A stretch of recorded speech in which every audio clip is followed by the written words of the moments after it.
이 시간에는 사무엘상 3장 1절 14절을 이현주 사모님께서 나오셔서 공독하시겠습니다.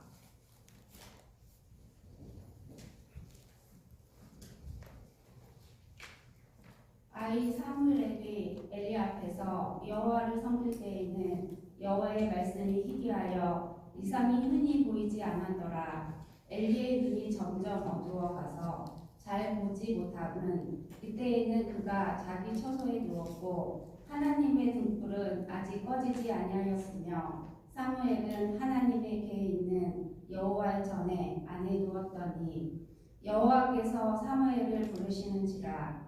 그가 대답하되 내가 여기 있나이다 하고 엘리에게로 달려가서 이르시되 당신은 나를 부르셨기로 내가 여기 있나이다 하니 그가 이르되 나는 부르지 아니하였으니 다시 누우라 하는지라. 그가 가서 누웠더니 여호와께서 다시 사무엘을 부르시는지라.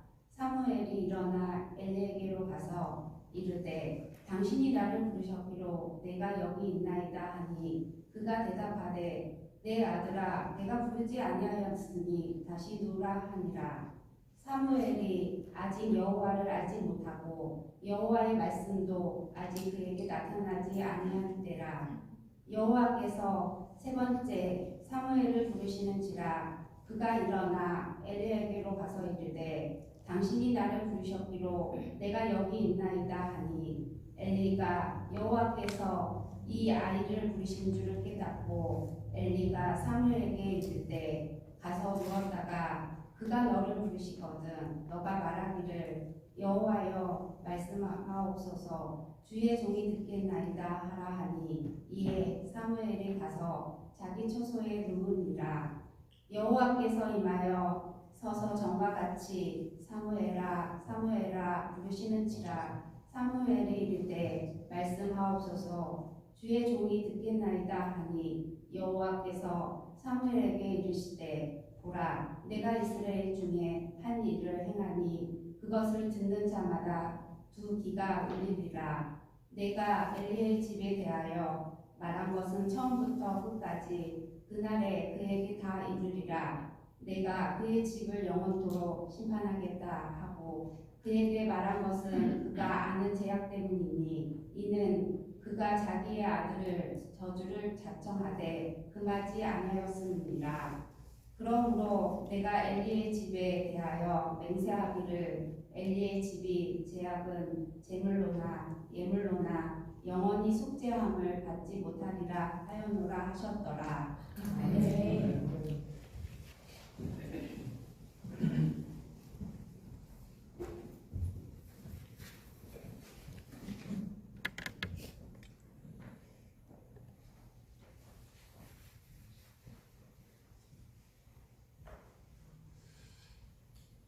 할렐루야. 오늘 본문에서는 사무엘의 선지자의 소명에 초점이 맞춰져 있는 것을 보게 됩니다. 사무엘 2장에서는 엘리 제사장의 두 아들 홈리와 비나스의 타락에 대한 이야기가 나옵니다. 그리고 이와 대조적으로 사무엘상 3장에서부터는 사무엘의 경건성에 대해서 소개하고 있습니다. 이제 본문 3장은 마침내 하나님께서 이스라엘의 타락한 시대 상황을 바꾸기 위해 준비하신 사무엘을 부르는 아이 사무엘을 부르는 장면이 나옵니다. 하나님께서 사무엘을 부르실 당시에는 이스라엘은 영적으로 매우 암울한 시기였습니다. 뿐만 아니라 제사장 엘리는 늙어 더 이상 자신의 직분을 감당하기가 매우 어려웠습니다. 그의 두 아들은 일반적인 사람들보다 더 부패하고 타락해 있었습니다. 바로 그러한데 하나님께서는 사무엘을 불러서 선지자의 사명도, 제사장의 사명도, 사사직의 사명도 수행케 하신 것입니다. 보면은 하나님께서 사무엘을 어떻게 부르셨는지, 또 사무엘은 하나님의 부르심에 어떻게 응답했는지 오늘 우리가 함께 공독한 말씀에 자세히 기록되어 있습니다.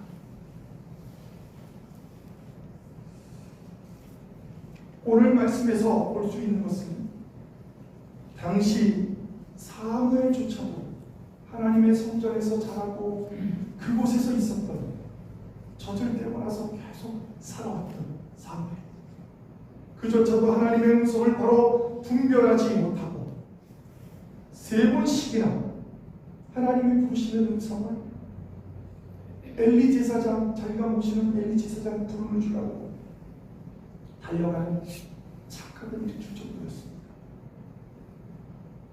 이것을 보면 당시 이스라엘은 종교적으로 영적으로 암흑기에 있었다는 것을 우리는 알 수 있습니다. 그럼에도 불구하고 하나님은 그것을 멈추지 아니하십니다. 그 음성에 응답할 때까지 계속해서 부르신다는 것입니다. 이게 얼마나 감사한 일일까요? 우리가 하나님의 부르시는 음성을, 하나님께서 우리에게 하고 싶어하는 그 말씀을 우리가 못 알아들으면 하나님은 3번이나 했는데 못 알아듣는다 이렇게 하신 게 아니라, 사무엘에게도 3번 말했는데도 못 알아들었지만 4번째까지 그가 응답할 때까지 하나님은 그를 부르셨습니다. 저희들에게도 그렇게 하실 줄 믿습니다. 이와 같이 하나님은 지금도 우리들에게 하나님의 음성으로 부르시고 계십니다. 이러한 사실은 하나님께서 사무엘의 이야기를 통하여 하나님의 백성들에게, 하나님의 자녀들에게 쏟는 관심이, 또 하나님의 자녀들에게 쏟는 은혜가 얼마나 크다는 것을 우리에게 알려주려고 하는 것입니다. 바로 그러한 하나님의 돌보심과 은혜의 결과로 우리들은 이 자리에 나와 있는 줄 믿습니다. 우리는 하나님의 복음을 받았으며 또 하나님의 자녀로서의 지위를 누리게 되었습니다. 하나님께서 엘리 제사장 가문이 그들의 죄악을 영원히 속함을 받지 못하리라 선언하신 이유는 단순히 그들이 죄를 지었기 때문이 아닙니다. 그들은 하나님의 경고하심을 듣고도 회개치 아니했다. 그렇게 해서 계속해서 죄를 지었기 때문입니다. 하나님께서는 바로 이와 같은 죄를 가리켜서 성령 회방죄라고 말씀하셨습니다. 그리고 그러한 죄는 결코 사함을 받지 못한다고 말하고 있습니다. 마태복음 12장 31절 32절에 보면, 그러므로 내가 너희에게 이르노니 사람에 대한 모든 죄와 모독은 사하심을 얻되 성령을 모독하는 것은 사하심을 얻지 못하겠고, 또 누구든지 말로 인자를 거역하면 사하심을 얻되, 예수 그리스도를 거역해도 사하심을 얻되, 누구든지 말로 성령을 거역하면 이 세상과 오는 세상에서도 사하심을 얻지 못하리니. 아멘. 참 두려운 말씀입니다. 이러한 엘리 제사장 가문의 몰락선언은 지금까지 그 가문이 수행해왔던 제사장으로서의 그 직분, 지도자로서의 직분, 이 모든 것이 폐해지고 이제는 사무엘에게로 이제 넘겨지는 그런 과정을 설명하고 있는 것입니다. 사실 엘리 제사장의 영적 암흑은 인간의 몸은 세월이 흘러감에 따라서 그 기능이 약화됩니다. 몸이 약해지면 마음도 약해지고 정신도 약해지고 또 우리의 영적인 능력도 약해집니다. 그러나 신앙은 결코 퇴보해서는 안 됩니다. 겉사람은 썩어 없어지나 신앙의 속은 날로 새로워져야 된다는 것이 하나님의 말씀입니다. 아멘. 모세는 죽음의 문턱에 들었을 때도 그의 눈이 흐리거나 기력이 쇠하지 않았다고 말하고 있습니다. 그것은 눈이 뭐 잘 보였다든가 이런 것을 표현하는 내용이 아닙니다. 그건 영적으로 쇠하지 않았다. 이런 것을 영적으로 점점 더 강건해졌다는 것을 표현하는 말입니다. 그런데 엘리 제사장은 어땠습니까? 나이가 들자 눈이 어두워졌습니다. 그가 처음부터 영적으로 연약했던 사람이 아닙니다. 그랬다면 그 사람은 제사장이 되지 못하겠죠. 그러나 그가 나이가 들면서 어두워져, 영적으로 어두워져, 몸이 약해서 누워서 생활을 했다고 성경은 말합니다. 그 결과 그는 하나님과의 인격적인 대화가 단절되어 하나님이 부르시는 그 말씀을 분별하지 못했습니다. 사무엘이 세 번째 왔을 때 그는 그제서야 깨닫습니다. 예전에 하나님 부르셨던, 자기를 부르셨던 그 부르심, 그거구나. 그제서야 깨닫게. 그렇습니다. 엘리 제사장 기도의 호흡을 멈춘 성도들과 같이 영적으로도 무기력해졌다는 것입니다. 우리는 본문의 말씀을 묵상함으로 엘리 제사장이 경험한 영적 무기력을 물리치고 이제는 더 나날이 새로워지는 영적인 건강한 삶을 유지하는 하나님의 자녀들이 되기를 주님의 이름으로 축원합니다. 오늘 본문에 사무엘상 3장 1절에 보면 여호와의 말씀이 희귀해졌다 말하고 있습니다. 아이 사무엘이 엘리 앞에서 여호와를 섬길 때에는 여호와의 말씀이 희귀하여 이상이 흔히 보이지 않았더라.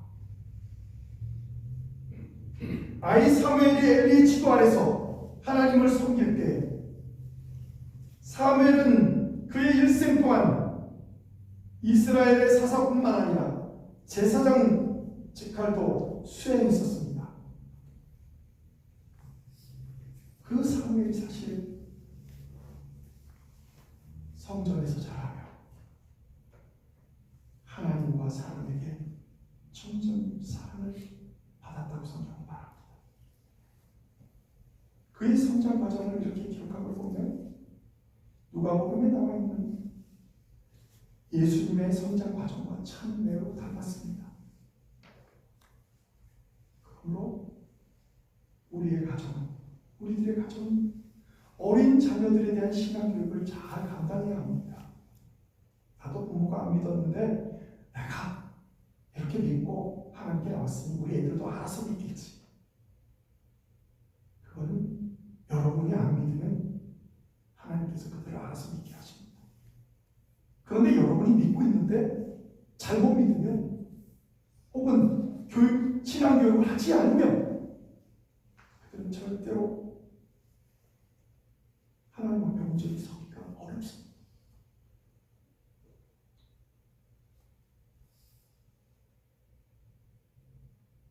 저는 이런 일들을 많이 설명을 해도 이해하지 못하는 많은 성도들을 봅니다. 저는 목사의 자녀로 태어났습니다. 저희 아버지는 목사의 자녀가 아니었죠. 믿지도 않을 때 저희 아버지는 신학교를 가고 목사가 되었습니다. 그리고 결혼하고 10년 만에 부모님들이 예수를 믿게 되었습니다. 그런 저희 아버님이 저를 바라볼 때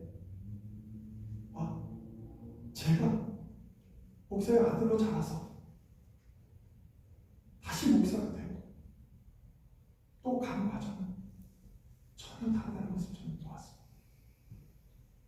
왜냐하면 저희 친구들 중에 목사 자는데 교회 안 다니는 친구들이 있었어요. 지금은 다니라고. 지금도 안 다니는 친구들이 있어요. 부모가 잘 묻는다고 혼자서. 물론 모범적으로 보여주면 담게 되는 게 사실입니다. 그러나 여러분이 전혀 가르치지 않고 방치한다면 그들은 하나님의 은혜 가운데서 신앙생활을 잘할 수도 있고 안 그럴 수도 있는 확률이 있다는 것입니다.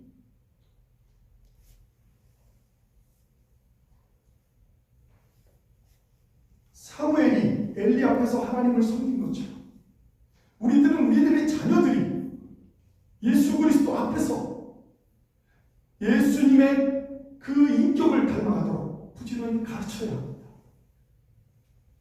성경은 예수님은 온유하고 겸손했다고 말합니다. 또 예수님은 사랑이 많았다고 말합니다. 얼마나 사랑이 많았으면 자기와 같이 그렇게 함께 정말 친하게 지냈던 사람들이 죽었을 때 예수님은 슬퍼서 눈물을 흘립니다. 그런데 오늘 성경을 보니까 여호와의 말씀이 희귀해졌다 이렇게 말합니다. 여호와의 말씀이라는 것은 예언자들을 통해서 하나님께서 그의 백성들에게 주시는 계시의 말씀을 말합니다. 또 여기에 이상이 흔히 보이지 않았다 하는 이 이상은 비전을 말하는 것입니다. 환상을 통해 주시는 하나님의 특별 계시, 이것을 말합니다. 그러한 여호와의 말씀이나 이상이 보이지 않았다. 얼마나 영적으로 암울한 시대입니까? 저는 지금도 우리들의 주변 상황은 이와 비슷하다고 생각합니다. 예수 그리스도를 믿는다고 하고 교회에 나오지만 또 예배도 드리고 기도도 하는 것 같지만 그러나 영적으로는 아무것도 감흥도 느껴지지 못합니다.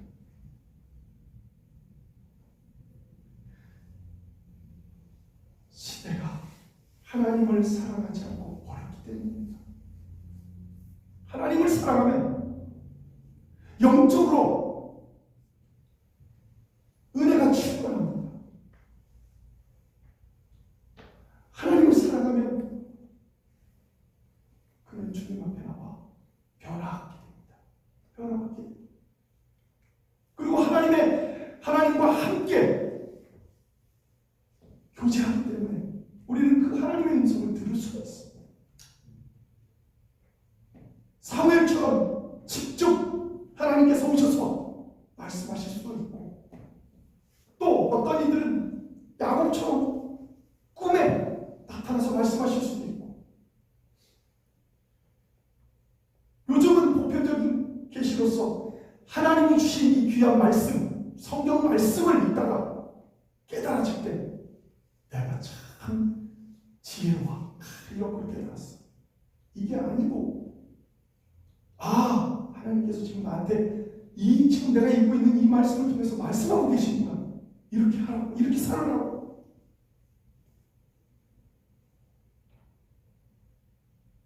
그렇게 깨닫지 않으니까 말씀을 읽을 때 아이고 이건 어떤 집사님이 들으면 좋고, 아이고 이거 어떤 목사님이 들으면 좋고, 아이고 이거는 목사님이 들었으면 좋겠네. 이렇게 되는 겁니다.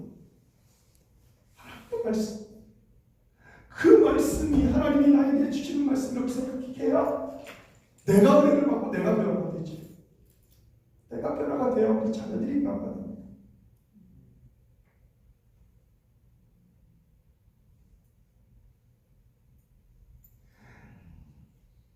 오늘 본문에 보면 이와 같이 암흑과 같은 영적 암흑의 시대에도 하나님의 음성을 듣는 자가 있었다는 것입니다. 하나님께서 사무엘을 부르셔서 그가 응답하는 장면이 나옵니다. 이 사건을 통해서 우리들 자신이 하나님의 음성을 듣기 위해서 어떤 생활 자세를 가져야 하는가? 그것은 하나님과 동행해야 한다는 것입니다. 하나님과 동행하지 않고 어떻게 하나님의 음성을 들을 수 있겠습니까? 또 하나님과 동행하며 하나님의 음성을 듣기 위해 우리는 준비하는 삶을 살아야 합니다. 사무엘상 3장 4절에 이렇게 말합니다. 여호와께서 사무엘을 부르시는지라 그가 대답하되 내가 여기 있나이다 하고, 하나님께서 처음으로 사무엘을 직접 부르시는 장면의 기록입니다. 계시가 희귀할 때 자기 백성들에게 말씀하시기 위해 하나님은 하나님의 말씀과 비전을 들을 수 있는 자를 선택하신다는 것입니다. 그래서 사무엘을 부르셨습니다. 이처럼 하나님은 필요할 때 자기의 일꾼들을 부르시며 구원의 복음을 선포하십니다. 우리는 때때로 일할 사람이 없어요. 재정적으로 부족해요. 힘들어요. 우리가 하나님과 함께 동행하면 하나님은 그 모든 것을 채우십니다.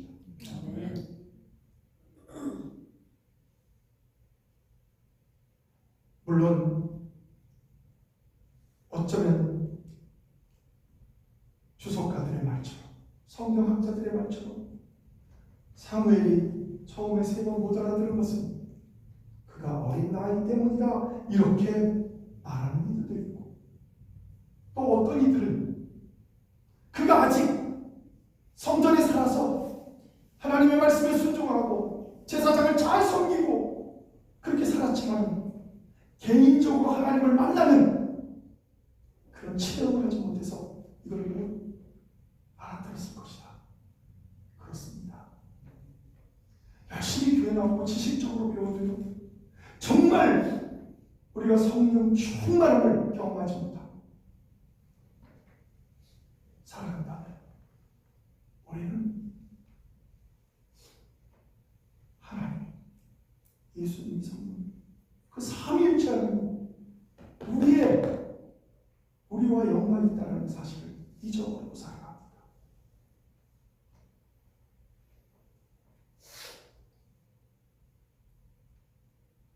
그래도 다행인 것은 엘리 제사장이 젊었을 때 또 하나님의 음성을 들었을 것입니다. 그래서 그게 알려줍니다. 4번째, 다시 하나님이 너를 부르시거든. 4번째죠. 주여, 주의 종이 듣겠나이다 말씀하옵소서. 이렇게 하는 개인적인 체험을 통한 하나님과의 깊은 사귐이 없다면 우리는 늘 공허합니다. 예수를 믿으면서 내가 지금 제대로 믿고 있는가? 정말 예수님을 만나지 못했기 때문에, 성령님이 충만하지 않았기 때문에 그런 일들을 나도 모르게 그런 생각들 속에서 우리는 살아가게 되는 것입니다. 그래서 우리는 오랜 세월을 교회를 다녔어도 하나님과의 깊은 사귐이 없이 신앙생활을 했다면 이제는 우리는 하나님의 말씀을 듣기 위해서 하나님의 말씀인 성경을 보고 배려하고 있는 것처럼 이것이 하나님의 뜻인지를 되새기고 또 기도하고 하나님께서 주시는 은혜가 있다면 그것을 남한테 이 사람이 했으면 좋겠다, 저 사람이 좋겠으면 좋겠다 아니라 내가 하나님 내게 보여주셨사오니 내가 이걸 감당하겠습니다. 그러나 하나님 저는 연약합니다. 저는 이것을 할 수 있는 능력이 없습니다. 능력을 주세요. 지혜를 주세요. 이렇게 나아가야 될 줄 믿습니다. 그리고 하나님의 음성을 들어봤으면 우리는 즉시 행동으로 옮겨야 합니다. 사무엘상 3장 10절에 여호와께서 임하여 서서 전과 같이 사무엘아 사무엘아 부르시는지라. 사무엘이 이르되 말씀하옵소서 주의 종이 듣겠나이다. 여호와께서 사무엘에게 이르시되 보라 내가 이스라엘 중에 한 일을 행하리니 그것을 듣는 자마다 2 귀가 울리리라. 아멘. 아멘. 하나님께서 엘리 제사장 가문에 선포한 심판을 다 이루시겠다고 오늘 말씀하고 있는 것입니다. 엘리 제사장의 가문에 가신 하나님의 심판의 소식을 접하는 자마다 두려움과 공포가 그들의 큰 충격을 받을 것을 말하는 것입니다. 어떻게 저렇게 성직자의 가족이 다 실제로 전쟁에서 하나님의 법궤, 그 법궤를 메고 나갔어 한 번도 진 적이 없는데 엘리 제사장의 아들 하나님을 없이 여기고 하나님을 비난하다 홈리와 비난하시는 그 법궤를 가지고 나가서 법궤도 뺏기고 그들은 죽음이 당합니다. 그리고 그 소식이 들렸을 때 엘리 제사장은 목이 부러져서 죽습니다. 앉아있던 의자에서 가졌습니다. 그리고 그의 며느리들도 죽음을 당합니다. 그럼 얼마나 두려운 일입니까? 하나님을 말씀을 짓고 온 이스라엘 백성들의 죄를 제사를 통해서 다 그들의 죄를 용서했다. 제사장 이런 일이 벌어질 수 있다.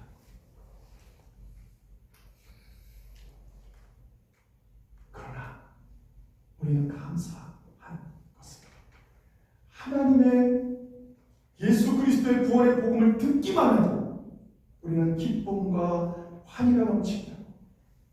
우리는 구원에 이르는 귀한 백성들이 된다는 것을 믿으시기 바랍니다.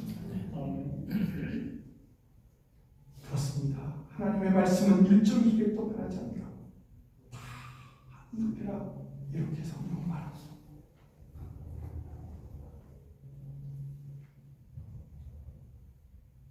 그들이 심판을 받은 이유는 13절에 이렇게 기록하고 있습니다.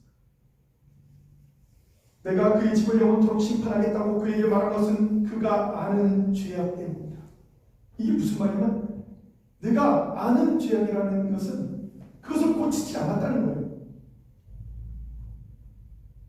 말을 했는데도 엘리에게 그 엘리 제사장이 회개하지 않았다는 겁니다. 그대로 그의 자녀들도 똑같이 죄를 계속 범했다는 거예요.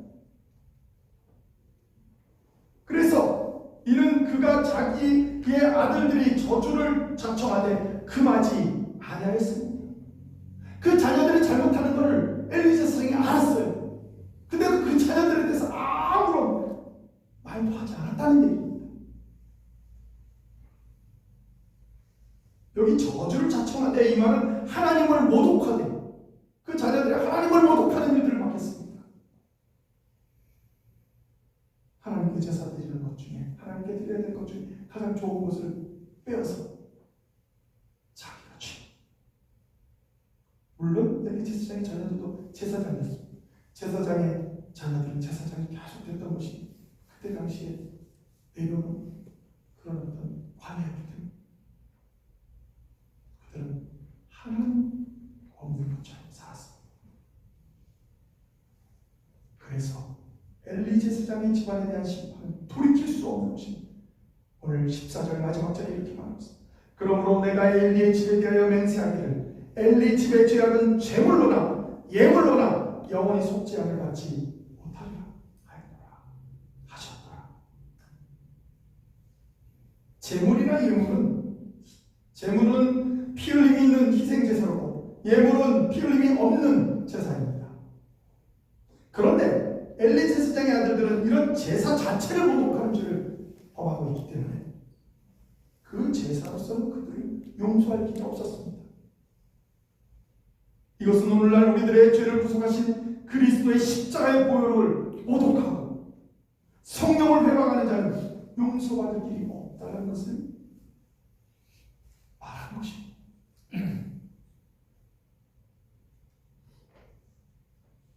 저는 오늘 우리가 우리 주위의 모든 시대를 다 그랬어요.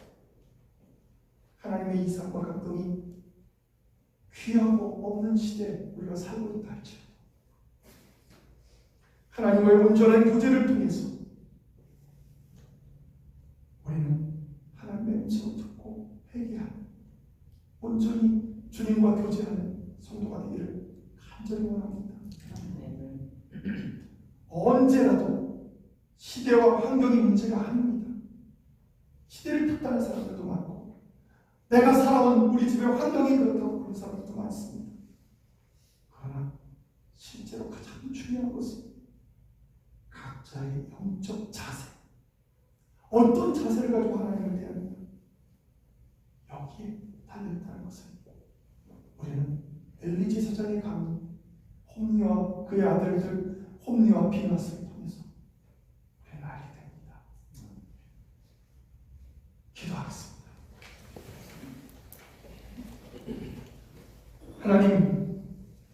하나님은 언제나 어디서나 늘 우리와 교제하기를 원하시고 또 하나님은 그럴 능력이 있으십니다. 우리가 하나님과 교제를 나누지 못함을 시대와 환경을 탓하고 돌리는 것은 변명을 위한 변명에 불과한 줄 믿습니다.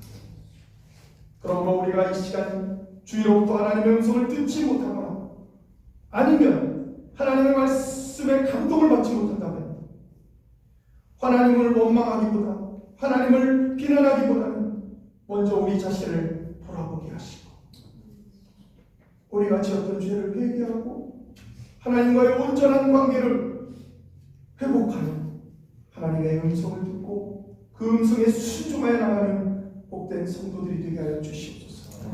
예수 그리스도의 이름으로 간절히 기도합니다. 아멘.